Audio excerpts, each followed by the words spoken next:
If your C drive is full and you're running out of storage on your Windows PC, then this video is for you. In this video, I'll show you some simple ways to free up space on your C drive. Make sure you watch this video until the end and don't skip any part because every step is important. So let's get started. If this video meets your needs and helps you free up space, please subscribe to my channel and like the video. First, open Windows Settings by pressing Windows +I on your keyboard. Now click on System and then select Storage. Here, Windows will show you what's using space on your C drive.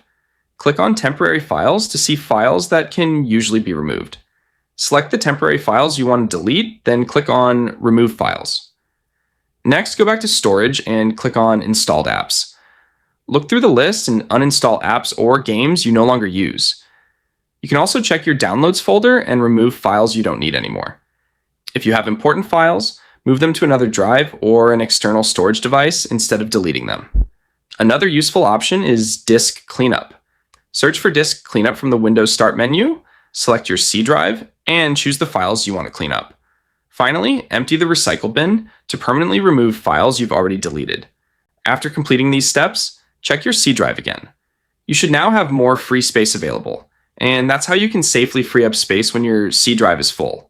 If this guide helped you, don't forget to like the video and subscribe to my channel for more helpful Windows tutorials.